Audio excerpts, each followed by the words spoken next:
some time now, I've wanted to do a comprehensive and substantive debate review. I wanted to review contentious issues and really dig into the details of the arguments and try to model objective assessment and critical thinking with respect to spectating these public debates.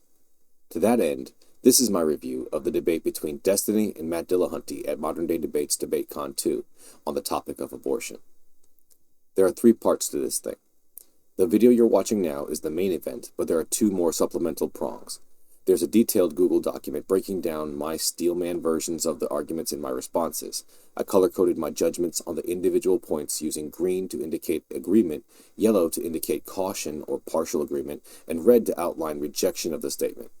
What I'm most proud of is the interactive map of the arguments, or argument map, on Prezi. You can move around through a visual representation of the debate. If you find even a smidgen of value, please hit the like button, subscribe, maybe consider becoming a member or patron. And a big shout out to my current supporters. You are all so awesome.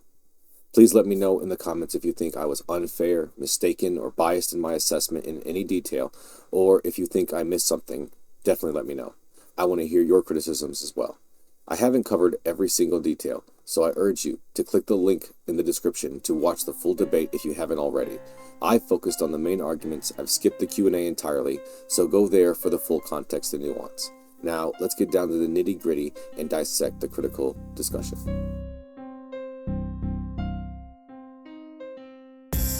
You either begin with all freedoms and then start denying freedoms for really good reasons, or you begin with no freedoms and you only grant specific freedoms. That's basically the 2 opposite ways that you could go about determining rights. And I prefer granting freedoms and then only restricting when we have a really good reason. So I see no obvious reason to reject this point on its face. I'm comfortable operating under this paradigm unless it's challenged by the opposition, at which point we can reevaluate. So I'm going to color code this one green. And the principle of bodily autonomy is that essentially it's one that I like to term consent, because I am sovereign over my body with some limitations because I share space with others. But by and large, nobody gets to do things to my body without my consent. And the same is true for everybody else, including people who can become pregnant. I can easily stipulate this principle's validity on its face. However, in this context, it seems that Matt is also implying that this particular principle has some priority or supremacy over other principles that could be considered in this issue.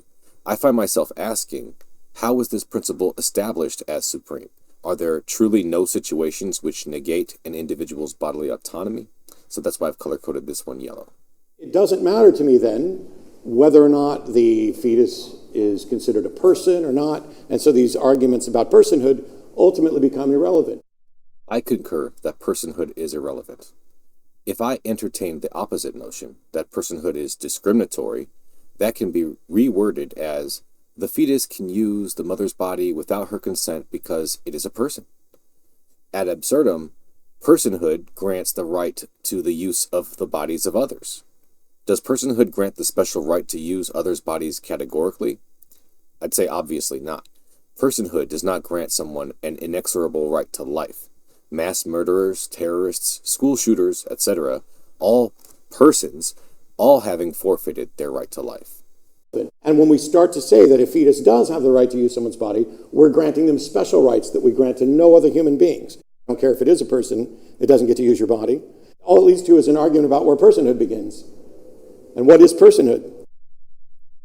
So I would concur that a right to life for a fetus may be a case of special rights. However, it may actually be the case that there are categories of individuals or situations which do in fact deserve or possess quote-unquote special rights. This is the matter at hand.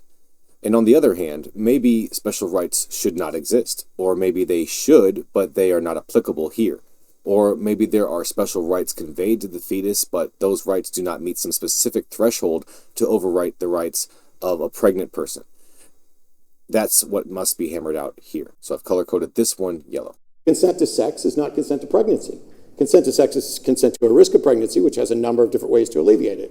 Consent to pregnancy is not consent to remaining pregnancy, or to remaining pregnant. So here we have Matt's 5th argument, and I've broken it down into 3 clauses. So let's talk about the first clause. Consent to sex is not consent to pregnancy, it's consent to the risk of pregnancy. Now, I've color-coded that one as yellow.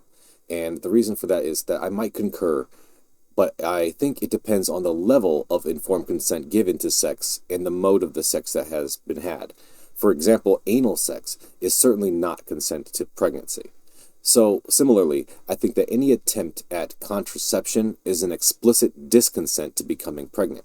Any contraceptive measure, regardless of the efficacy, is an act of disconsent to pregnancy, even when the contraceptive measures are ill-advised. For example, a teenager who engages in sex with a peer under the misapprehension that they will not get pregnant if their sexual actions take place while, for example, in a hot tub, or standing up, or the girl on top, or any of the myriad of urban legends and myths that contraception has that permeate the minds of the youth today and in the past when I was a kid. So the way I see it, if you have a reasonable expectation that you may be fertile and then willingly engage in vaginal intercourse with no prophylaxis of any kind, knowing full well how the human reproductive system works, which if you made it through 5th grade, you probably would, then I think that is an explicit or maybe implicit consent to the risk of pregnancy and further pregnancy itself. It's certainly well within the realm of plausibility that any individual engaging in sex could be under these misapprehensions. The fact that our society has deemed general education to be legally compulsory, and within that confine our youth are educated on sex, the prevalence of this ignorance is difficult to quantify. However, it has been documented that school regions which emphasize sexual risk avoidance education and the like, as per Title V of the federal grant program of the same name, actually yield higher pregnancy and STI rates. And I have a link to that in the description. While it can easily be argued that it is primarily the responsibility of the parents to provide comprehensive sexual education, the fact that our children are not mandated to have loving parents by law makes this a non sequitur. We have a default responsibility delegated by society to educators to provide this education comprehensively. So the question is, given the shortcomings of society, educational systems, and family units, is it reasonable to lay that responsibility for obtaining the knowledge requisite to give informed consent to sex and therefore the risk of pregnancy at the feet of youth? And so, for those reasons, I've color-coded this first clause yellow. Let's go to the second clause. Consent to pregnancy is not consent to staying pregnant. So I've color-coded this one green. I agree with it at face value. This clause seems logically sound on its face. I do think that this clause could be upended if it can be shown that consent cannot always be withdrawn, or if it could be shown to be a binding obligation. This remains to be seen. And then for clause 3, that tools exist to alleviate the risk of pregnancy and the condition of pregnancy, I've color-coded this one as red in total rejection. And the reason for that is abortion is the most controversial tool to alleviate or more aptly resolve the condition of pregnancy. That is the matter at hand. The tools that mitigate the risk of pregnancy are factors in deciding the consent to the risk of pregnancy. So we should discuss contraception separately. One side wishes to do away with this tool, and the other believes it is a right. The fact that it exists does not say anything about its proper usage. If I were to take for granted Matt's characterization of the principle of bodily autonomy and its place as primary in the hierarchy of principles, I might agree to this clause. However, as I said, it's not actually established as primary with evidence or argument. I don't find it intuitive, so I cannot take it for granted. Overall, I'd characterize this whole argument as a petitio principii. This argument seems to assume the principle of bodily autonomy as primary and sound without offering an argument to establish it as such. That is not to say that I disagree with it as a principle, but I remain prepared to be convinced of its primacy. You have to recognize that the question is fundamentally, I believe, about when the fetus becomes a person that's granted some level of rights. So now we're getting into Destiny's arguments. And his argument is that abortion is permissible only up until the point that a human life becomes a person. So for his first argument that the question actually is, when does a thing obtain rights, giving the answer that a thing obtain rights when it's a person, I've actually color-coded this answer as red. And the reason for that is, just because a thing obtains rights when it achieves personhood does not mean that all things with rights are persons, nor does it mean that all persons have all rights. Nor does it establish how the new person's rights interact with the rights of others. There is an unstated premise here baked into this argument that all possible rights are conferred with personhood, which is not necessarily true. It assumes a one-to-one relationship between personhood and rights, which may not hold in all cases, and it's not implicit in the conditional statement, meaning that there may actually be other rights which have nothing to do with personhood. For example, non-persons may be granted rights such as communities, animals, governments, and institutions. And as I've discussed before, persons may be stripped of rights based on their actions. I find that like a lot of people, I think it's 65% of people poll favorably in the first trimester, and as soon as it hits second and third, it drops off substantially. If it's the idea of only consenting to use your body, like I feel like these types of arguments got us into areas where you have almost nobody on your side. So for instance, the ability to abort a child in the third trimester or past 6 months of pregnancy is a position that almost nobody will defend. So Destiny's second argument that first trimester abortions are much more popular, that is publicly acceptable, than other trimesters, is something that I've color-coded as green for agreement.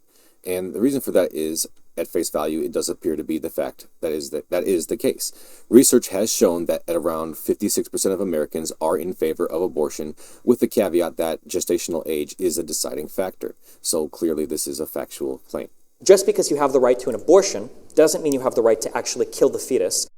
So here in Destiny's third argument, I've broken it into two clauses. And the first one, the right to abort pregnancy, does not necessarily entail the right to end the life of the embryo or fetus. I'm going to go ahead and just agree with it at face value. I don't see an obvious logical connection between the two. And for the second clause, that if the fetus is a person, then the ending of its life is murder, I'm going to go ahead and code that one as red. It's a non sequitur. The ending of the lives of persons is not always murder or unjustified killing. Every year, our country puts at least a handful of persons to death. If there is a justification in killing them, then personhood cannot be the measure. Having an abortion of a 7-month pregnancy because you're worried you're going to miss a vacation is probably not good justification for it. So Destiny's fourth argument, that there's a threshold of justification for abortion, I am going to go ahead and color code as yellow. So the reason for that is this. Without definition of this threshold, it's impossible to agree to it fully. The fact that most people see this as the case does not constitute the truth value. The question is, what is that threshold and how do we know that it is there? More interestingly, we've already agreed to Destiny's third argument, clause 1, that the right to abort a pregnancy does not necessarily entail the right to end the life of the embryo or fetus. So given that as granted, we are now in a position of delineating abortion from the killing of the embryo, and therefore the justifications of each. We can easily see ourselves now in a situation where we need two different justification sets for the two actions, abortion of pregnancy versus causing the death of a fetus. The causal connection between the two is a matter of medical advancement and intention. The gestational age at which live birth is possible is being constantly pushed back. It does not seem to be a leap of logic that with motivation, techniques could be developed to perform abortion on demand with no death of the fetus. So I'm cautiously in agreement with this claim for the current medical and political climate we live in now, but we all seek to change that, don't we? The classical violin apprenticeship musicianship society has kidnapped a poor lady, stuck her in bed, and when she wakes up she realizes that her kidneys are attached to the world's greatest violin player. And they tell her, listen ma'am, you have to remain in bed for 9 weeks, otherwise the world's best violin player is going to die. And then the question is, does this lady have a right to unplug herself, or does she have a moral obligation to sit there and, basically use her kidneys to clean the blood of this world's greatest violin player, even though she didn't consent to being stuck in that situation? So now we're into the discussion, and Destiny's providing us with his first intuition pump, calling it the violinist argument. That was written by somebody else that he is now presenting to us. I've color-coded this intuition pump as red. The reason is that it seems to be more analogous to a pregnancy than pregnancy in general. If I were committed to disallowing abortion, no matter what, then I would be moved to agree with this argument. But those of us who are inclined to say that a rape victim should not be forced to carry her assailant's child would not be moved by this intuition pump. It is not immoral to disconnect from the violinist because you never consented to being connected to him in the first place. There is not even a consent to the risk of connection in this intuition pump. At least with pregnancy, there is a reasonable chance that the female knows the risk of pregnancy before engaging in sex. So this argument does nothing to further the demonstration of the razor of personhood, in my opinion. If you wake up and find yourself attached to that violinist, do you have some moral duty or obligation to stay there? Yeah. Then there's the secondary question of, does society have a right to force you to stay there? Mm-hmm. And even if you consented, do you have a right to to disconnect. And so my view is that consent can be withdrawn. And so not only does the person who finds himself attached to the violinist have every right to withdraw, nobody has a right to force him to stay there, but they can voluntarily say, I'm going to go ahead and, I hate that you guys did this to me, but I'm going to suck it up because I'm going to value this situation. But when it comes to moral duty, like that would be a moral virtue, I would say, to stay attached. But it's not a moral duty to stay attached, in my view. Well, here we have Matt's rebuttal to Destiny's intuition pump, and I've color-coded it green. The reason for that here is this. Because I agree that there is no moral obligation invoked intuitively by that intuition pump. Without a moral impetus, there's no right for society to enforce the judgment. Initial consent in this context would be decisive. You never gave consent to be connected. If you had, that would be a different story. In the context of this intuition pump, and given that you consented to save the violinist in the first place, it would then intuitively seem immoral to disconsent later without a material change to the conditions that you initially consented to. So let's say you consented to save the violinist in exchange for $1 million, and then after the connection you find out that you're only going to get 100,000. Then disconsent would seem reasonable, maybe, right? Reflectively, if a person consents to becoming pregnant and then finds out that their family structure is compromised, then perhaps we could also see that that disconsent is reasonable too, couldn't we? So let's say that instead of the violinist argument, let's say that you wake up and what you actually find is your 2-year-old child is attached to you and your kidneys are filtering his blood. Do you think in that sense, when it's your child, if they need your kidneys to survive for, say, 6 weeks, does the parent still have a right to disconnect themselves and say, yes, well, I don't consent to that? Yeah? Yeah. So Destiny responds by modifying his initial intuition pump, adding the element that now the violinist is your offspring. I think that the problems of the initial intuition pump are inherited by this modification. I don't think the relationship to the violinist changes the picture when initial consent is not part of the picture. If your adult child orders you to be kidnapped in order to sustain their life, the bonds have been strained beyond reason. However, if others kidnap you on the behalf of your adolescent child, then familial bonds might remain intact, and there should be some obligation to remain. That obligation stems from the parent's consent to safeguard the life of their child, given by failing to abort or surrender that child. So if we see the consent to sex and the consent to pregnancy and the consent to parenthood as 3 distinct points of consent, then those 3 windows constitute a consent by failure to opt out. That would obligate a parent to remain attached to the child. I am on Destiny's side when he implies that the relationship changes the moral picture of the situation, conveying moral duties on the donor. But I am on Matt's side when he delineates between moral obligation versus legal mandate, by asking if society has a right to compel you. We can grant the moral obligation to remain attached, but what is the argument that it should be legally enshrined in light of confounding factors? Yeah. The fact that it's morally virtuous, and that you might, and it doesn't make it a moral duty. The fact that you have a certain feeling towards one person as opposed to another, that is a different aspect of the person that's connected there, not of the moral situation. So Matt responds that there is still no obligation to remain attached, and I color-coded his response here as yellow. There may be no legal obligation, but there may be a moral one, simply because the child will die, and they are your child. It's either the case that a moral virtue is concretely distinct from a moral good, in the style of a Venn diagram, the moral virtues nesting within the category of moral goods, or it is the case that moral virtues are equivalent to moral goods, and our perception of that distinction is just a matter of preference or perception. Which one is it? Not sure. So it's like a minute ago when you were doing your summary. I wrote it down because I want to make sure I didn't misrepresent it. My position polls unpopularly, and almost nobody agrees with my side, and so that is about a strategy about which model, personhood or bodily autonomy, sells better. But I don't give a shit about what sells better. I care about what's right. So Matt's responding to Destiny's second argument, saying that it's actually an objection to marketing strategy, but that what is strategically expedient has nothing to do with what is actually right. I'm going to go ahead and code this one as green. I agree with it intuitively at face value. However, I think I'd be remiss if I did not point out that this statement is contradicted by Matt both in and out of this debate.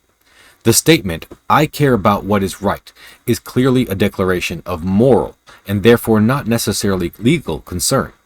It would be clearly contradictory to then make a declaration that you are focused primarily on legal and not necessarily moral concern, wouldn't it? Setting aside the legal stuff, which is the only thing I truly care about, and I think that the value is in teaching people the right thing for this, because all I care about is whether or not people have a right to access this.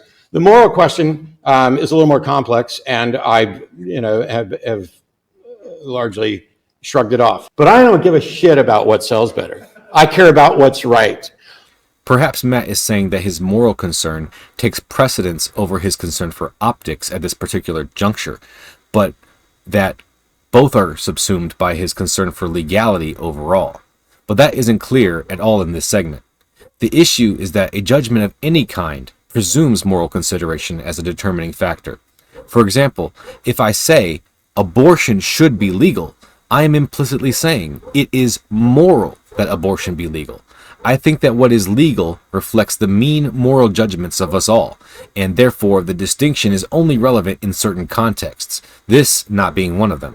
So while the statement here is one that I am thoroughly in agreement with, I must note that contradiction. It's interesting that we've done things with gay marriage, we've done things with civil rights, we've done a lot of stuff where the people's opinions have kind of moved over time on it, but abortions seem like they're stuck.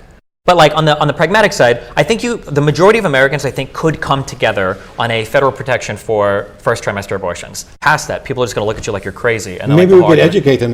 So Destiny responds that popular moral intuitions have not moved significantly on the topic of abortion, and that it's not really a good idea to push for late-term abortions. And I say I agree with this intuitively at face value, so I've coded this one as green. And the reason for that is this. Let's say it is the case that A, all abortions are justified, B, the majority of Americans will never accept them all as justified, C, the majority of Americans will accept the first trimester abortions as justified, and D, our goal is to allow justified action to the furthest degree possible. Then, concluding, it follows that from these premises, that pushing for a first trimester abortion allowance is the proper course to take. However, I must also note here that, as Matt points out, this has nothing to do with what is actually objectively right. And Matt pointing that out seems to illustrate a moral realist bent for Matt that I would say I share, but he doesn't seem to identify with so far as I can tell. Maybe we could educate them that that's not even really a real thing, that when we're talking about abortion rights, abortion isn't a right to kill anything, it's a right to terminate the pregnancy, and late-term terminations of pregnancy are often delivered in C-sections. And any time where there's an abortion that results in the final trimester in the death of a fetus, it is normally for extraordinary medical circumstances. There is no such thing as a let's kill the baby 2 days before. That just does not happen. So Matt responds that voters need to be educated on the actual prevalence of late-term abortions. And I've gone ahead and coded this one as actually green because reports do seem to demonstrate that third trimester abortions are actually exceedingly rare. And I've left evidence for that in the description below. So I see no issue here. So Matt goes on to say that the right to abortion does not require the right to kill, reinforcing a point from earlier. And I've gone ahead and coded that part as green because I do agree with it at face value, as I've said before. Then he goes on to say that it's a myth that pro-choice advocates advocate for the killing of babies 2 days before delivery. I've coded this one as yellow. The reason for that is that, according to Pew Research, 21.8% of American adults who aren't totally against abortion are totally okay with any abortion. Then for clause 3, where he says that most late-term abortions are C-section deliveries of live babies, except extreme circumstances, I've gone ahead and coded that claim as red. And this is a very complicated topic that I want to get into. C-sections are categorically different from abortion in terms of medical practice. Philosophically, the statement is kind of correct, but in terms of real-world practical usage, it seems to be misleading. Late-term abortions are performed using the same incisions as a cesarean, but they do not result in live birth. Digoxin or potassium chloride is administered via the amniotic fluid to stop the fetal heartbeat. Hysterotomy abortion is the correct term for what takes place. When we use the term C-section in common parlance, and even as a matter of medical jargon, we are not referring to an abortion. We are referring to a cesarean birth. A birth accomplished via the cesarean operation of bisecting the abdomen and accessing the uterus to remove a living baby. There is a lot of debate about the origin of the term cesarean, but there seems to be reporting that either it was the case that Julius Caesar was born of such a procedure, and he ordered that all women that were fatted with child have the operation, which I'm not sure. Regardless, these procedures have been attempted across many cultures from antiquity, usually with the purpose of saving the infant. The first incision is called the bikini cut, and then the surgeon does either a horizontal or a vertical incision, but there is no C involved. So you would say that if it was your 2-year-old child connected to you, you would still have the right to just sever that connection. Yeah, it doesn't mean that. So I look at abortion from a legal standpoint about rights. Well, we're getting to legal, but right now I'm on the moral part. So their Destiny just redirected back to his intuition pump offspring version argument for clarity. So Matt responds that abortion is actually a legal issue, and that Destiny's intuition pumps are actually moral arguments. So I've gone ahead and coded it as yellow, and the reason for that is this. This context does not provide for a smooth delineation between legal and moral issues. So while technically correct, this observation is vacuous in this context. Legality is actually a subset of morality. I defy anyone to name a legal script which is totally devoid of any moral consideration. A speed limit, for example, is a moral question. The goal of reducing roadway fatalities is a moral impetus, which logically terminates in the prescription of safe driving standards, one of which is speed limits. A tax is a collection of monies from the population for the good of the community. The defense of self, and therefore nation, are moral imperatives. It is immoral to allow your community to be raped and pillaged, so it's incumbent on you to mount a defense. It is incumbent on us to provide for the poor, the sick, and the hungry. It is incumbent on us to improve living conditions for future generations, to seek and demand justice, all of which are tasks a government is more than capable of addressing. Every single statute can be boiled down to moral imperatives and limitations. The discrepancy that Matt is pointing out is that we have and have had laws which are immoral, in my estimation, such as slavery laws and other historically bigoted policies, regulations, and restrictions. But immoral is not amoral. Human conceptions of morality have been often restrained to theological and superstitious beliefs. Without a comprehensive and rock-solid foundation for our moral convictions, we inevitably come up with errors in moral judgments, which, if widespread enough, can become legally codified. If a scientist makes a calculation error and publishes a false result as true, does that render all science devoid of fact? All law is morally concerned, but not necessarily reflective of moral reality, which, if you take as a truth, then you are recognizing the existence of an objective moral reality. If you believe a law can be wrong, you are at the very least not a moral anti-realist. Stephen Wagner wrote about this in a 2013 paper. He called this de facto guardianship. That there are situations that we can be in life where the situations have essentially appointed you as a sort of de facto guardian, where you call these special rights, but I would argue that people would say, like, yeah, there are cases where there are special rights, where these things do exist, where people do have some right to your resources, your body, your whatever. If I went to the pool and I was just sitting there hanging out, having a smoke, whatever, and a kid walks next to me and he just falls in, and he's drowning, and all I have to do is reach over and kind of like pick him up and put him aside, and I just sit there and I watch him die, I may not be a murderer, but I think ubiquitously people would condemn me as not taking action. They wouldn't say, well, it would have been virtuous for you to pick the kid up. They would say, no, you have a moral obligation there because you are the only person in that situation that could have provided life-saving treatment to this person, and it's not going to put you into the way of like fatal harm. I agree. So now Destiny begins to develop his de facto guardianship argument, using the drowning child argument as an intuition pump to develop it. Now, I've coded this one as actually green. The reason for that is that I do agree with it intuitively at face value.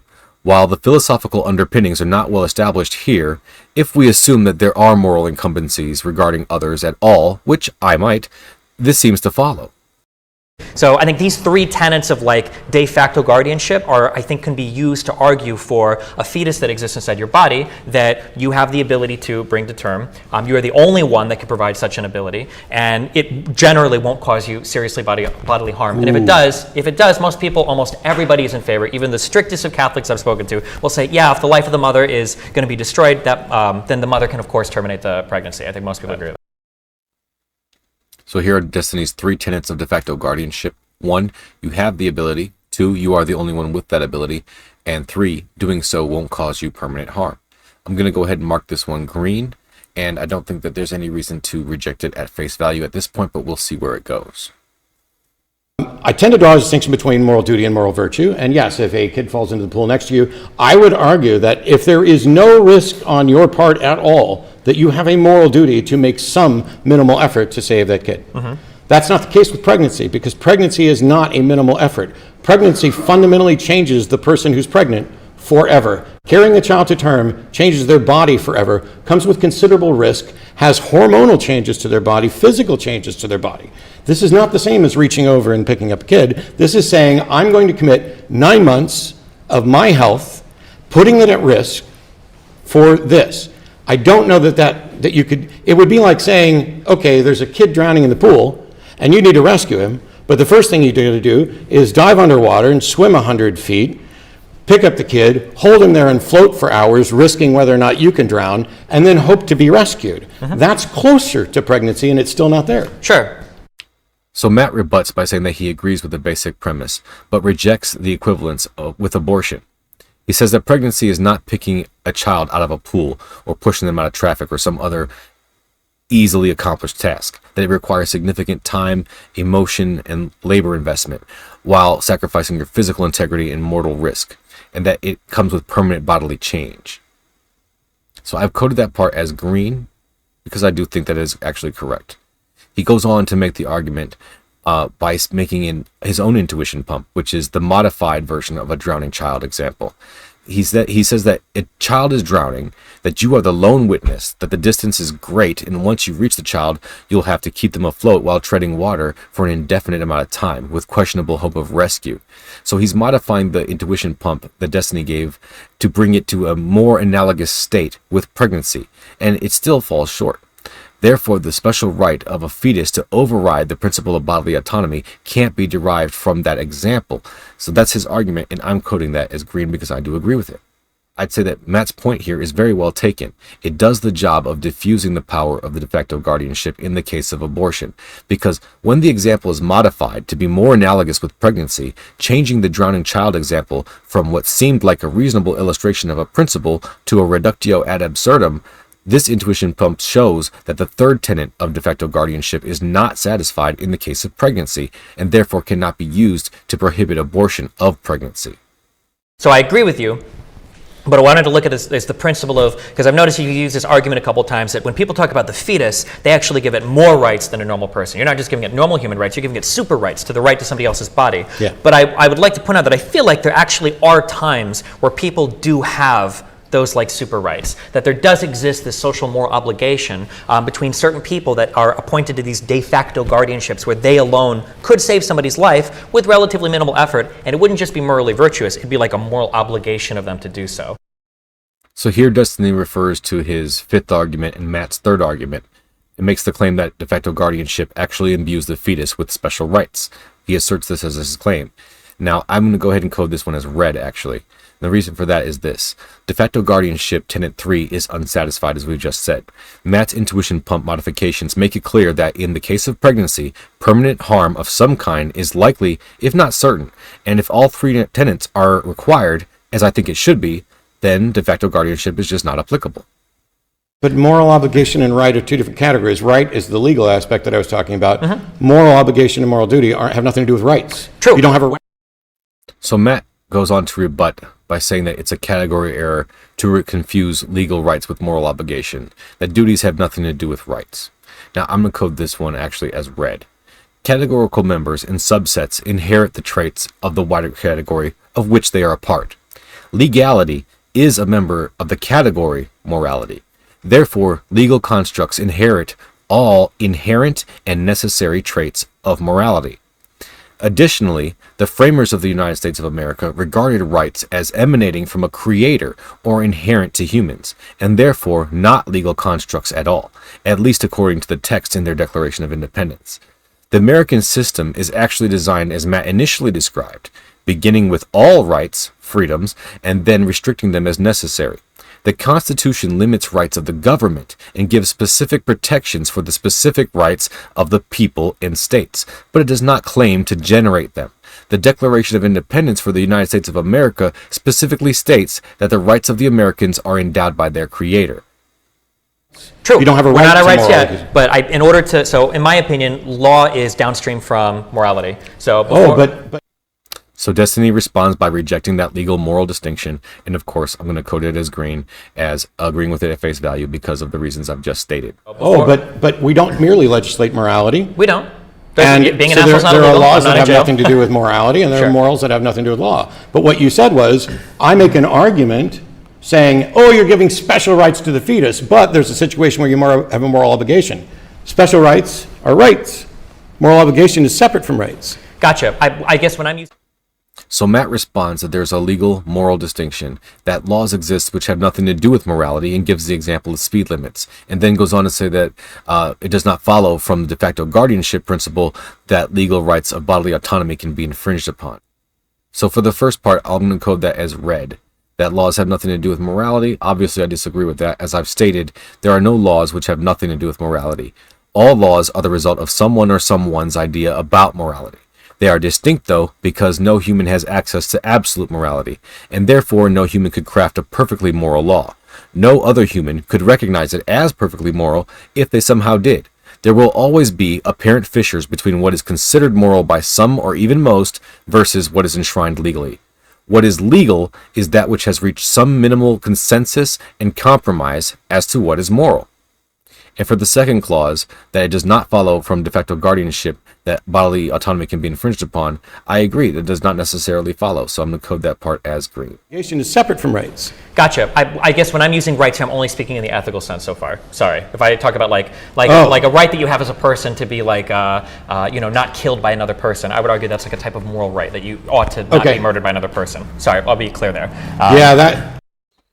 So Destiny responds by saying that he defines rights in an ethical sense. And I'm going to go ahead and code this as green. I agree with it at face value. I would say that in order to form a mostly pure legal argument on abortion or any subject, one would abstain from discourse about what theirs or others' opinions are and appeal purely to a legal precedent. One could make an argument that abortion is implicitly enshrined in the Constitution, or that it's not explicitly mentioned and therefore left for the states to adjudicate as they see fit.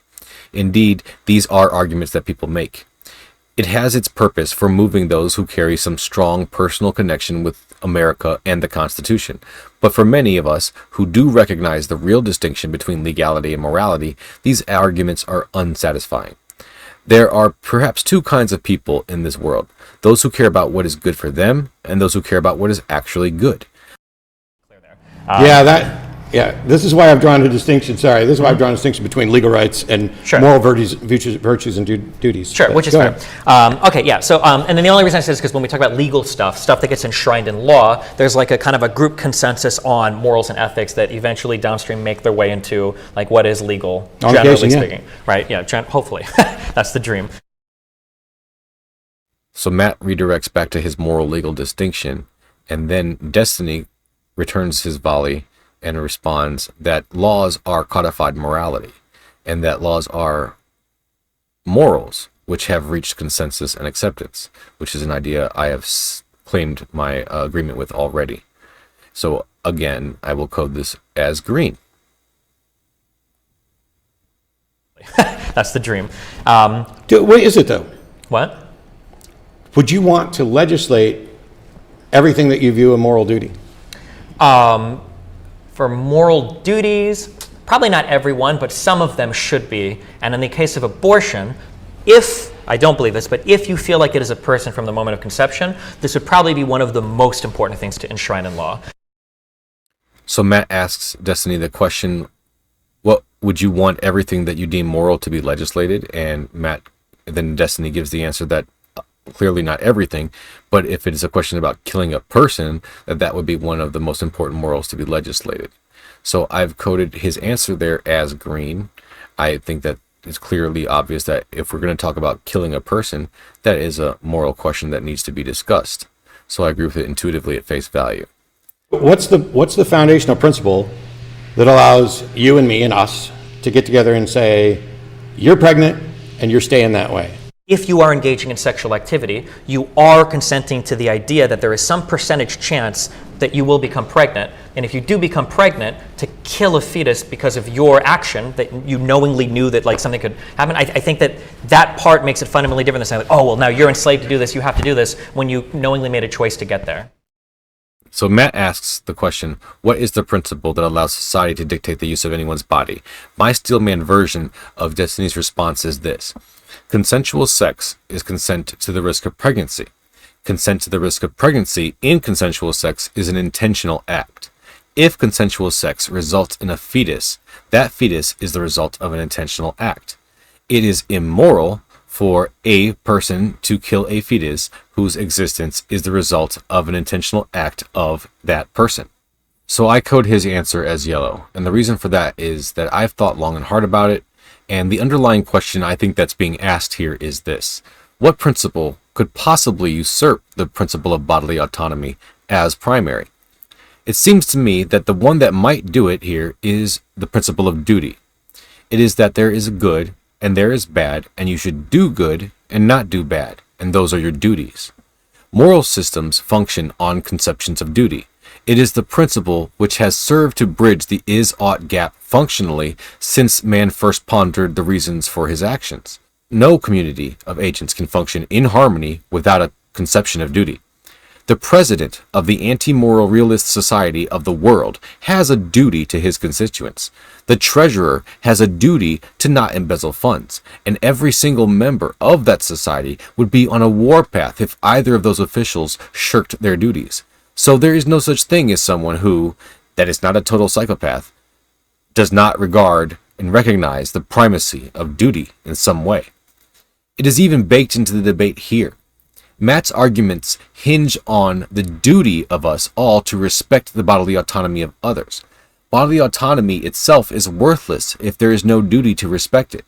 It would be like saying murder is bad, but you can still do it anyways. If bodily autonomy is a principle devoid of duty, then existence is free-for-all pillage fest.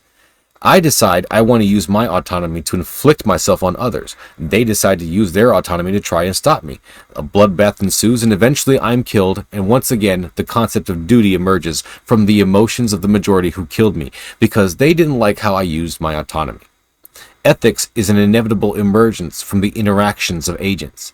That makes it rooted in physical facts of the universe. The moral facts exist in the ways in which we actually do interact with one another, not in some ancient dead dude's thought experiments. I would say that taking of mitigating measures to eliminate the risk of pregnancy dissolves any consent to that risk. The two are not necessarily linking in all cases. If you wear a condom, if you pull out, if you foolishly think that doing it doggy style prevents conception, and then you only do it doggy style, then you've never consented to the risk of pregnancy in my estimation. So go ahead and leave that one as a caution. Most people fundamentally grasp, holy crap, we wouldn't want to hold somebody responsible for something they had no say in. The problem is, what if you did consent, but you consented knowing that you lived in a system where one of the available options was to terminate a pregnancy? You used contraception, it failed. Why on earth should everybody else in society get together and say, we're going to take away this one chance that you have? It's like saying if you're playing baseball out in the yard and you hit a ball into somebody's window, the responsibility is still there, but there's a number of different ways to alleviate it, which is maybe you could work off the window, maybe you could repair the window, maybe any number of things like that. And for us to say, no, we find this one, some of us find this one so morally objectionable that we're going to tell you what you can't do. So Matt has given us his second intuition pump about a window and how that shapes responsibility. I'm going to call it the window of responsibility intuition pump. I'm going to go ahead and code it as red. Let's say I am a citizen of an ancient Near Eastern culture, and I fall into debt with my neighbor and I can't pay it back. So I'm responsible for my debts, right? One option that exists to satisfy that debt is to enter into a slave master contract with my neighbor. So by Matt's logic, the available options for amelioration define the spectrum of responsibility. I can earn money to pay it off, borrow money from others to pay it off, beg for relief or forgiveness, go to debtor's prison, or sell myself into debt slavery. It would be wrong to restrict me from satisfying my debt via whichever option I choose. Therefore, as an amelioration to the consequences of debt, it is wrong to restrict my slavery. Do you see the problem here? The options available, including slavery, may very well be within the spectrum of responsibility that a person's intentional act could be ameliorated with. That's the reductio ad absurdum, which shows that cultural context within which an act is allowed or disallowed has nothing to do with what is right. I have an 11-year-old child. When he was 6 months old, he cried a lot. At no point in him crying could me and his mother have been like, you know what, let's just lock him in the room and leave him in there for a while because I don't consent to dealing with this anymore. Like, this is done. There exists an obligation where that child has a right to your resources. Now, the easy counter here is like, well, okay, but you could give him up for adoption or do something else, and I would agree with you, but that's why that case is a little bit special. It's not that de facto guardianship like the child falling into the water, because in here, other people could take on the burden, but for the pregnancy, there's only one person that has the ability to provide for that child that's growing in the womb. If I agreed to take a bunch of children with me to a camping trip and I drive there and, an hour, driving down, I'm like, you guys are fucking annoying. And then I just like kick them all in my car and I drive back. And the parents are like, what happened? You're like, well, I stopped consenting halfway through the ride. I think that they'd be like, okay, hold on, you can't do that. You're kind of there until the end. You can't just drop them off midway through, I would say. So Destiny comes back with another intuition pump. Let's call it the disconsenting to parenthood example, where he gives us the idea of a 6-month-old infant that won't stop crying and parents that want to disconsent from parenthood. He also goes ahead and modifies it with another example. Let's call that intuition pump, abandoned campers, where you agreed to take a group of kids on a camping trip and then in the middle of it decide not to also. And for both of these intuition pumps, I'm going to code them both as yellow. And the reason for that is this. I agree with the logic of these examples. However, I'm not sure that they are fully relevant to the issue at hand. That is the principle of bodily autonomy versus the razor of personhood. This is the point Destiny is briefly about to make, but I want to expand upon it here and now. These examples establish that disconsenting is not something that can necessarily be done on a whim, and that there is a principle of duty at play, which can at least temporarily override the principle of bodily autonomy. It does well to reinforce aspects of de facto guardianship. However, in both examples, the obligation to complete is not as obvious as is required to establish an obligation to carry a fetus to term, as in abortion. Both examples allow for the guardian to disconsent via a short transition period. So if your child becomes too burdensome for you, there are places the government provides. As Matt states in the original video, there are systems in place, though abysmal and need fixing, but do exist. You can drop infants off at designated safe havens in all 50 states. Hypothetically, if the child is older than your state's safe haven laws allow, you could drive them to a local child welfare office, tell the people who work there that you are not safe to keep your child, and they will take them from you. De facto guardianship applies only until another arrives to relieve you of your duty. If you take a bunch of kids on a camping trip and change your mind, you can turn the car around and drive them all right back to where you got them from. Or even call the parents and tell them they need to come to you and get their kids. You just have to keep them alive and safe for a few hours, tops. If the parents can't show up, call the cops and they will relieve you. But here's where things get tricky. Let's say you are en route to return the kids to their parents, then suddenly a catastrophe occurs, like an act of terror, a weather emergency, an alien invasion, or a zombie apocalypse, whatever piques your interest. The shit's about to hit the fan, and suddenly there's no one who will pick up these snot-nosed campers from you. All their parents are dead. Any cops or emergency personnel who survived have abandoned their jobs to tend to their own families. There's no one coming. Now what? Could we not call being put in that situation a kind of permanent harm? To be stuck with the permanent responsibility of caring for kids you only consented to care for temporarily? Who would intuit that when their shift was supposed to end, that camper counselor is now free to abandon those campers? I intuit that none would. So we have reinforced the de facto guardianship principle by highlighting the second tenet, but we've all but eliminated the third. A duty may be involved regardless of the cost to you, but only if you are the only one with the ability. Completion of duty is still required in all situations. The threshold for completion is different from pregnancy to camp counselor, but either way, you must complete your duty to a minimum level. This seems to reinforce Destiny's overall argument and put Matt in the position of needing to demonstrate the lack of obligation to a fetus as a de facto guardian. In the case of pregnancy, there are ways to extract the fetus and transfer duty of care to another, depending on the stage, but those ways come with threats to physical integrity. Then again, at a certain point, those extraction methods start to look quite similar, which is why there was the earlier confusion about C-section live births versus hysterotomy abortions. So, what you're saying is that once you consent to the act that precipitates the consequences, you can't then ever stop consenting. So, like, if I take somebody home and we start to have sex, I can't stop at some point? So Matt responds with a third intuition pump, disconsenting mid-coitus, given the example of a partner disconsenting to sex in the middle of the act. Now, I'm going to go ahead and code this one as green. I agree with it at face value. Of course, a person can disconsent to sex mid-coitus. But I'm going to give you a little bit of caution here that this argument is not analogous to pregnancy, and Destiny is about to point that out in just a moment here. So let's go ahead and wait for that. The problem with a lot of these analogies, like the one you gave with the consensual sex, is on the other end of that transaction, there is a moral agent that could choose otherwise. So when it comes to consenting sex with somebody, well, if I'm in a consensual sexual relationship and I'm like, hold on, stop, for that person to continue going requires an immoral decision made by another person. But for the same reason why I can't shoot a child that stumbles into my house, the same way that I might be able to shoot a burglar that stumbles into my house, I would say the child doesn't have the agency to understand the choice of what he's doing, whereas the burglar does. A fetus inside the womb doesn't have the agency to say, like, okay, well, I'm sorry, I'll stop aggressing on you. It's doing the only thing that it possibly can. So I'm going to code Destiny's response here as green. Destiny's point here is well taken. The withdrawal of consent to sex with another is so wildly different than disconsenting to mortally necessary care for a being who never consented to you being their caretaker in the first place. The one you are disconsenting to sex with had, hopefully, presumably, also consented to have sex with you. Both of you maintain the right to withdraw as part of that contract. You are also both free to propose modifications to that consent contract. One or both of you may be comfortable with or even desirous of sex acts which are not explicitly, in the moment, consented to verbally, if you know what I mean.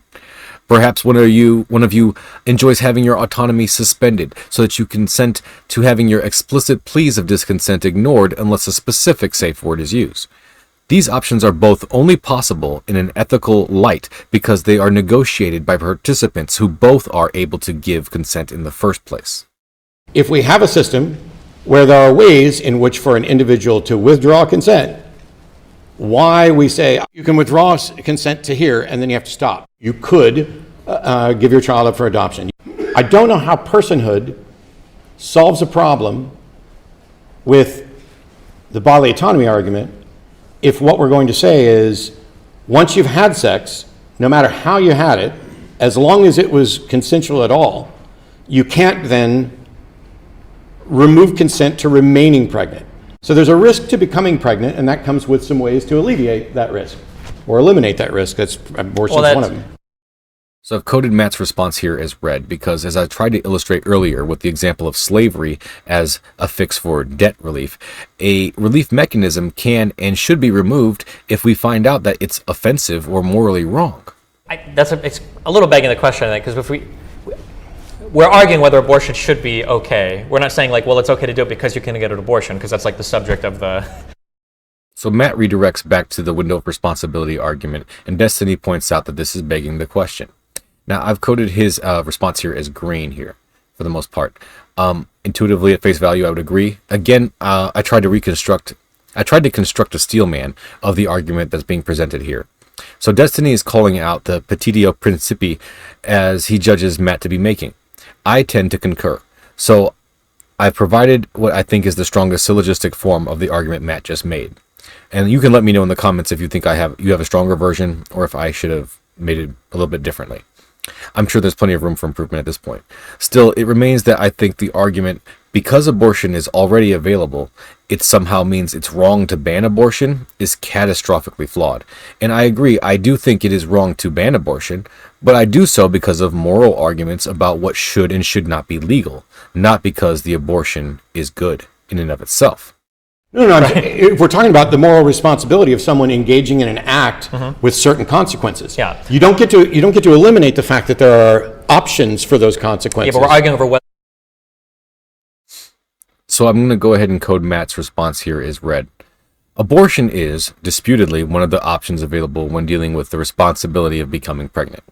Destiny's assertion for the threshold of personhood is not eliminating the option of abortion, and in fact, Destiny's stance does allow for the majority of abortions that have occurred to occur.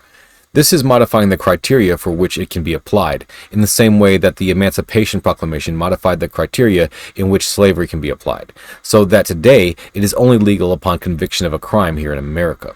You don't get to eliminate the fact that there are options for those consequences. Yeah, but we're arguing over whether those options are murder, essentially. Which I believe, if it's a person, I think it is a murder, basically. If you grant that it's a person, you're essentially murdering the person to save the mother from whatever inconvenience pregnancy would grant. So Destiny responds by reasserting that this is begging the question, that it's an example of circular reasoning. And I would tend to agree. He points out that the issue at hand here is whether or not abortion is tantamount to murder. And he would say that the determination hinges on the fact of whether or not a fetus is a person. Now, for that first part, I would code it as green. I would tend to agree that it is begging the question. It's an example of circular reasoning. But as far as the second part goes, I'm going to contend with the razor of personhood as well, insofar as person is defined as a conscious human agent. A person who forces their way into your home to dispose of you and your family has relinquished their right to equal moral consideration via the obstruction of the bodily autonomy of others, and therefore given you the right to dispose of them. Well, it's not a person. I mean, it's not a person, and it's not murder. Well, if it's not a person, then I'm totally on board with you. I agree. Like murder is a legal construct that is not simply anything that results in the death of a person. So Matt rebuts by redirecting to Destiny's third argument. He says that a fetus is not a person and that abortion is not murder in response to it. So I'm going to go ahead and code that one as yellow. I would agree that as a legal construct, abortion is not necessarily murder, depending on the geopolitical context. I tend to agree that a fetus is not a person, but that it is a potential person and should be regarded similarly to how we find value in the potential of other things elsewhere. Regardless of its personhood or potential, it poses a direct threat to the health and life of the mother, and as such is effectively, even if temporarily and through no fault of its own, a moral monster. The same way you are allowed to use deadly force to stop a home invader who, through no fault of their own, suffers from a mental health condition which causes them to mistake your home for theirs and for you as an intruder, then that results in them attempting to kill you in your own bed. However, informed consent plays a role in your ethical ability to defend yourself from this threat. So, for example, if you were to consent to engage in combat sports, knowing full well the risk of your health and even your life, it does not follow that when you feel that threat, once you've stepped into the ring, that you're justified in pulling out a weapon and killing your opponent. Is there an analogy to be formed from that? I'm not completely compelled to think so, but I do think that the example illustrates that if you consent to an activity which has potentially life-ending ramifications, it does not justify implementing deadly force in the act of disconsent. When I say murder, I'm speaking about the unjustified killing of another person. And my view of this is that it is an unfortunate consequence of biology that the justified act and perhaps necessary act of terminating pregnancy can result in the death of a fetus. That doesn't make it an unjustified act against another person. Why, yeah, the only reason why I would view it as an unjustified act is because if you are engaging in an act where you're consenting to the possibility of a life appearing, you have, I believe, a de facto guardianship, an obligation to that life to see it through at the very least until somebody else can take over that guardianship. So then Destiny redirects back to his fourth argument and restates that there is a threshold of justification for abortion. And in response to that, Matt responds that the act of abortion actually is justified, but that the death of the fetus is an unfortunate consequence, or side effect, you might say. Now, I'm going to code that part as yellow, and I'll tell you the reason for that in a second. So then Destiny redirects back to his third intuition pump about de facto guardianship and the drowning child argument. So I've already coded that as green before, so let me just say here at this point that Though abortion may be justified, the death of the fetus may be an event which the parent is obligated to prevent because of de facto guardianship imbued by their own consensual intentional actions. This is one of Destiny's main arguments. In separating the act of aborting pregnancy from the death of the fetus conceptually, it can be totally correct and easy to see. But devoid of any other considerations, it seems logical to default to the principle of bodily autonomy. Interestingly, this seems to me to open up a clear avenue of advancement as far as the public discourse is concerned. We can advocate for the physical separation of these two things in the real-world practice. We can mandate that abortion providers support the life of the vacated fetuses and that they provide abortions. While the death of the fetus may remain an unfortunate consequence in many cases, through experience, that number can naturally decrease. And as an added advantage, that knowledge and experience can be also applied to complicated but wanted pregnancies. So I see this as a path forward that involves very little compromise of our individual principles. I think this is the ultimate win-win, and I hope that we can come together on either side of the aisle and push forward a similar agenda that we can finally, after over half of a century, put this issue to bed and deal with the issues of today and tomorrow instead. Unless, of course, you were a victim. If you grant personhood, Then we don't care about the person. even for victims, you would have to say yes. Rape victims, incest, all of those. Unless there's a threat to the life of the mother, because now we're fundamentally weighing medical options and not just like, can I kill something, because it's very inconvenient. So Matt responds by inquiring if there are exceptions for rape and incest. Destiny responds that no, once personhood is obtained, the immorality of killing a person overrides the consideration of its origins. And so I'm going to go ahead and code this response here as yellow. I think the interaction between the principle of duty and the principle of consent defines the nature of this and the abortion debate as a whole. I earlier concluded that duty is, by its nature, the primary principle. It is the principle which compels action or inaction with regard to all others, and without which all others are feckless. I want to take a moment to reflect on that conclusion once again here, because this question raises good reasons to be circumspect of it. If we can establish a duty to care for an embryo at the highest echelons of principle, it would then follow that even pregnancies such as these would need to be completed, regardless of the violations to the principle of consent. Destiny establishes a description of duty via de facto guardianship and its three tenets, which Matt has decidedly demonstrated that pregnancy does not fulfill by showing that it doesn't meet the third criteria. But interestingly, if the mother has the right to save her own life with respect to the fetus, that would seem to suggest that consent takes priority over duty, which would run counter to the point that Destiny was trying to make in my earlier conclusion. However, this paradox is actually indicative of another nexus of consideration, one Matt alluded to earlier as well, the legal-moral distinction. We may take it for granted that the right to save one's own life is a moral one. We seem to have reaffirmed it repeatedly throughout history in terms of legality, which supports the conclusion that consent is king. It seems to me, however, that the existence of a moral virtue in the act of self-sacrifice, coupled with the moral indignation of examples of cowardice, seem to suggest that there is no moral right to save one's life. While we may allow for it because it is understandable, and the implications for restricting it may be too great for us to entertain with ease, it isn't necessarily moral. It should be tangentially explored whether a moral good, virtue, or right are all three equivalent, or on a spectrum, or represent some discrete notions. If it could be established that there is no moral right to choose your own life over another, then that would entail that all abortion is immoral, and would simultaneously devalue the concept of consent with respect to duty. The picture I seem to be seeing take shape is this. Morality is the through line that runs through all choices. Legality is, as Destiny describes, a subset of morality, the moral judgments that have reached a minimum consensus and concern to the degree that they have been codified. Therefore, as a subcategory nested within morality, judgments in morality ripple downstream into legality, but not the other way. What we are missing is that the term we have been using, morality, is incorrect. We do not have the morality, we have interpretations of and experiences and intuitions about morality. That is what is actually flowing downstream into legality. The self-deluded and diluted impressions of morality within the masses. This is why there are laws that have nothing to do with morality. That's not exactly accurate. They have nothing to do with what is actually moral, as far as we can tell, because they fail to achieve it.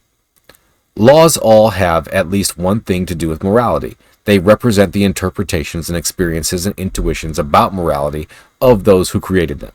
So it is very faulty to conclude that from that nuanced distinction that the laws and morality are two totally different things. They are not.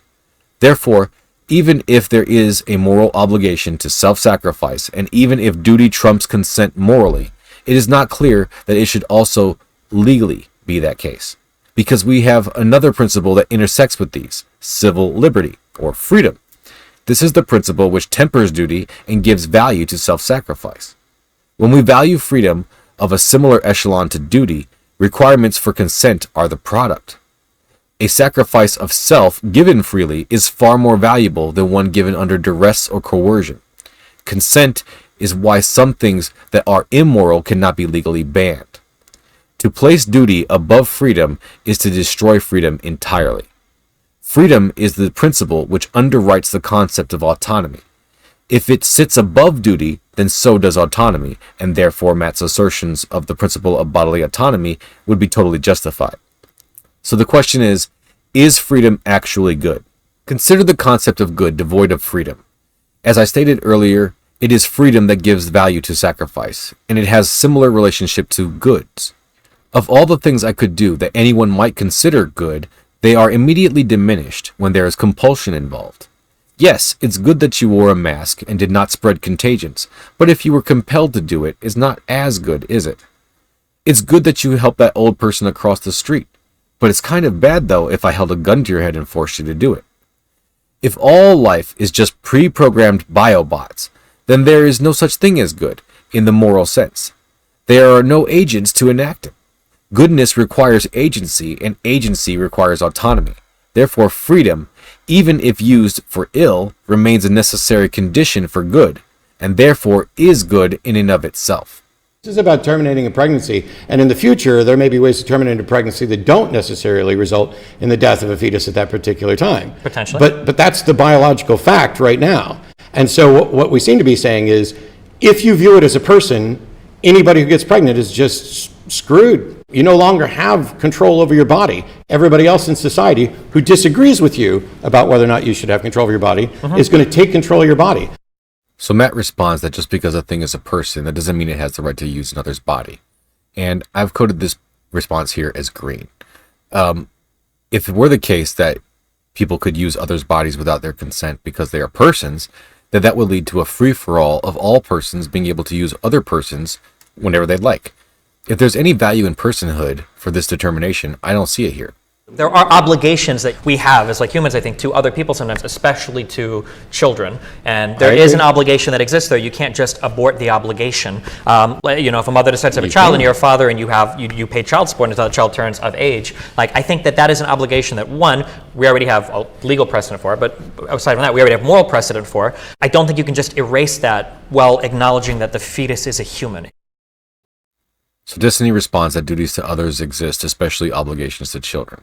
I've coded his response here as red, and the reason is that the material difference between a child and a fetus is that a child poses no ongoing risk to you or your health, and if you are unable to handle that interaction, there are legal avenues to take to disconsent to that situation. If it cannot be determined that it is morally obligatory and therefore legally enforceable that one should always sacrifice one's life for another, then we cannot establish a legally enforceable moral duty to the fetus, as Matt points out, regardless of personhood. Even if it's a human, if it's in there writing poetry and curing cancer, it shouldn't have a right to use your body without your consent. So Matt responds that the principle of bodily autonomy is primary and cannot be subsumed under any circumstances. I'm going to mark that one as red, I'm going to reject that one, and I'm going to give you my own intuition pump to explain why. Let's say, for example, a member of the atheist community has decided to throw a special event in honor of Matt Dillahunty.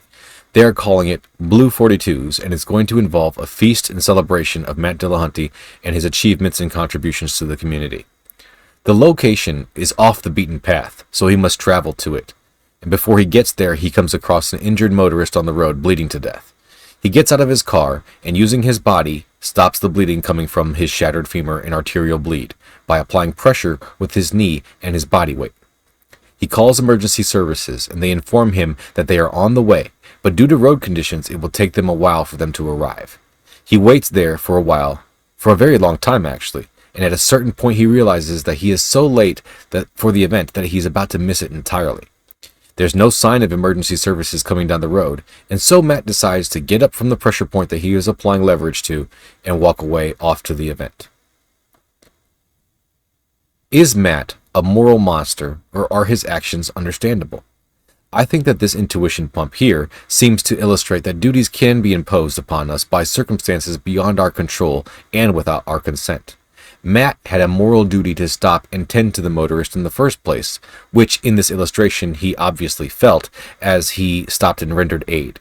At some point, the aid he was giving became more of a cost to him than he was willing to pay, and he disconsented to using his body to maintain the life of another. Yet we intuitively come to the conclusion that this decision was immoral. Now we must grapple with the question of whether or not we would want him to be held legally responsible for the death of that motorist after he left him for the celebration. This intuition pump is designed to distill the information about the decision to disconsent without the context of other factors to muddy the waters, because as soon as we introduce a wild card like previous obligations, the landscape changes as well. Driving past an injured motorist in the street might be totally understandable if you have an emergency to get to, or a spouse that's in labor riding with you on the way to the hospital. Perhaps the motorist was gunned down and the shooter is still in the area. Now the duty seems almost laughable. This goes back to Matt's counterpoint to de facto guardianship. Pregnancy is not this. As long as the risk to Matt is minimal, Destiny's conception of de facto guardianship seems to apply. But as we increase even potential damage to him, that duty seems to dissipate. This seems to suggest that duty can only supersede consent if the cost is below a certain threshold, above which we intuit less obligation. We earlier concluded that Destiny's conception was modified, resulting in the elimination of the third tenet, and now we are in contradiction and the third tenet is back. We're now back to Destiny's original conception of de facto guardianship.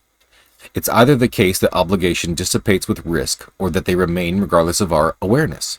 But what if freedom is a good in and of itself, co-equal with duty, neither superseding the other?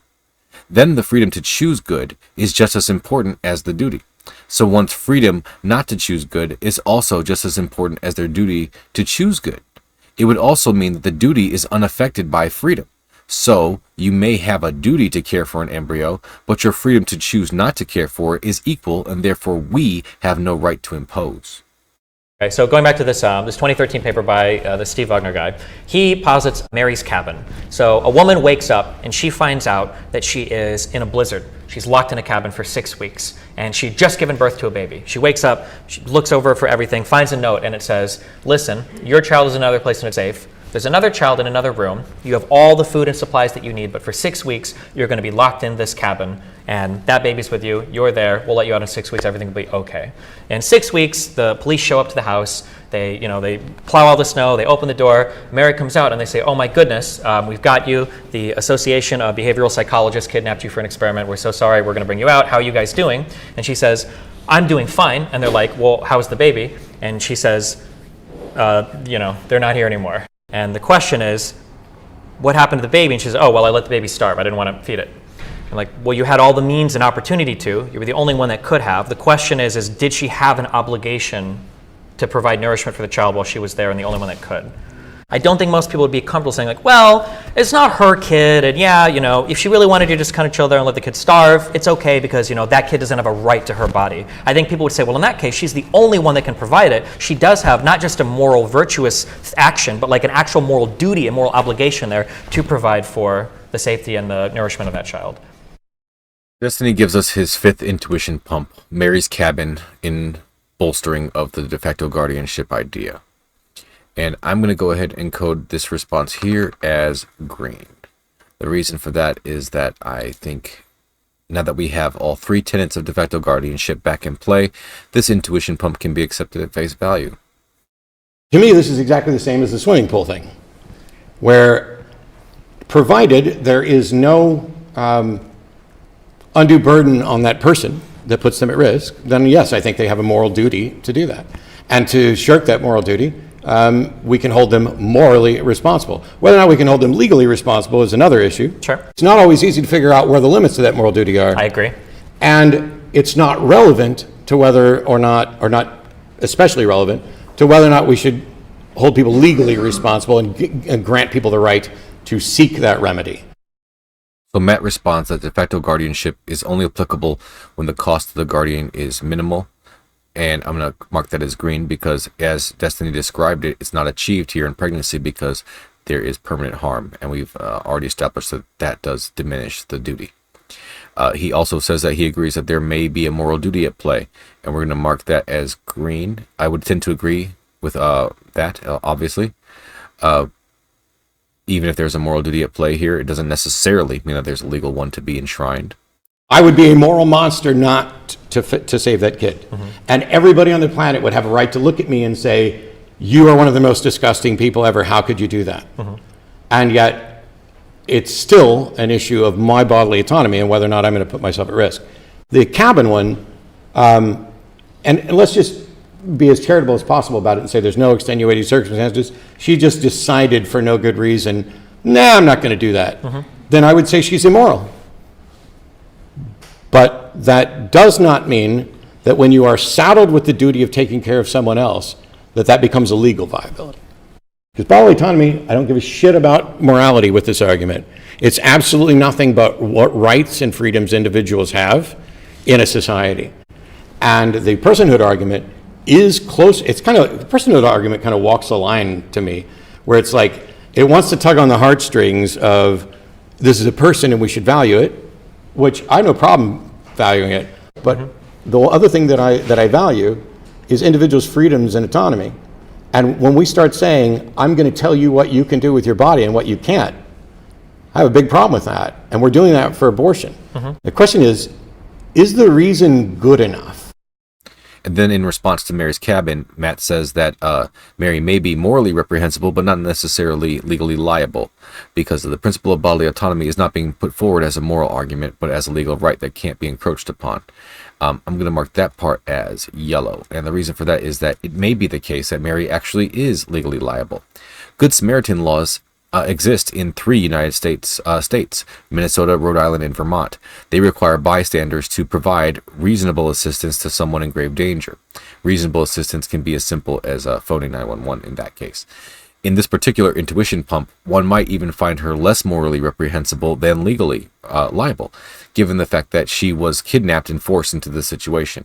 The issue is that since the Dobbs decision, abortion is not a legally protected aspect of autonomy anymore. States are now free to limit or allow it as they see fit. So a legal argument against the situation should involve an explanation of how this protection follows logically from your core legal doctrines, like the Constitution. Then Matt goes on to ask, what is the argument that a moral obligation to care for a fetus should legally take precedence over the principle of bodily autonomy? And to that, maybe the only part of our disagreement is like, what is like an undue burden? You know, if pregnancy lasted, 3 days and then it came out happy and healthy, abortion is probably wrong. But if pregnancy lasted like 11 years, would you say that somebody who gets pregnant on day 1 now has to carry this 11-year child to term? So maybe there's like room in the middle there for like what is like too much of a burden to value the life on the other side. As part of the agreement of living in a society that's functioning and flourishing as it is, we all kind of owe part of our autonomy to that society. That no man is truly an island and no man can truly act as an island because there are certain types of special obligations we have, not only to the people around us, but especially to our children to ensure that society continues to function as it does. And that's why I would say like some of those things actually do need to be legal rights. Parents should not have the right to get lazy and let their children starve. You should not have the right to kill that fetus because you just want to, if you consider it a human. Destiny responds by asking what is the threshold for de facto guardianship. He's making the point that some degree of encroachment on your autonomy is necessary to have a good society. And he gives the example of taxing people to redistribute funds. And therefore, he's concluding that moral duties to care for a fetus can be enshrined as legal ones, superseding to the principle of bodily autonomy. I'm going to go ahead and mark that part as red. I'm not going to agree with that. And the reason for that is going to come up in a second when Matt responds. I think I agree with all that except for one word, and that was where you stuck in the word autonomy, where I would have put the word resources, because I don't think I have to ever give up any of my autonomy to anybody. Resources, yeah, I can consensually give up aspects of my autonomy on a regular basis. I was in the Navy for 8.5 years. I gave up my autonomy for those 8.5 years. I was government property, and I do not have the same rights as other citizens. I don't think there's a duty to give up the autonomy.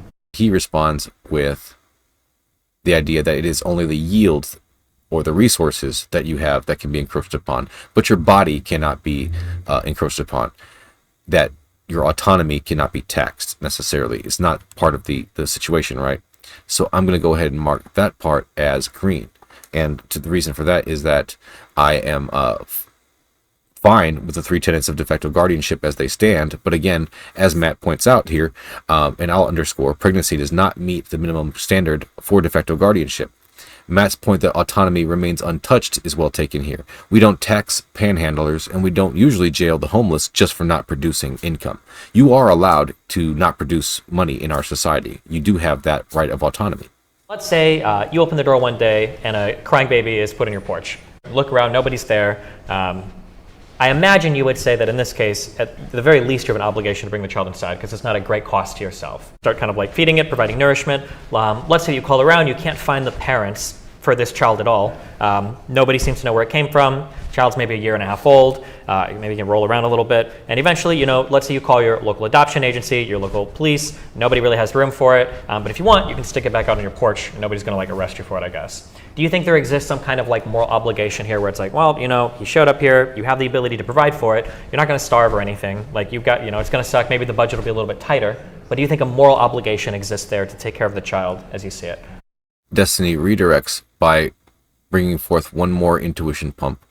We're going to call it Destiny's Intuition Pump 6. Crying baby on the porch is discovered. So I'm going to go ahead and mark that one as yellow.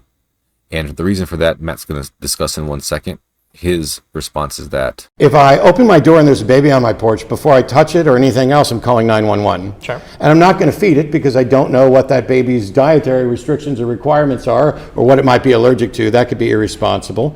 I'm not going to just look around for the parents or anything else, but I am going to call the authorities. And we've established some systems like that.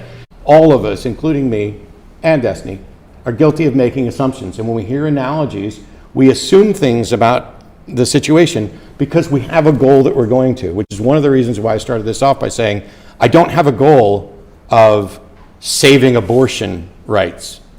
I have a goal of protecting human rights, and it is consistent with my values on bodily autonomy that it also protects abortion rights.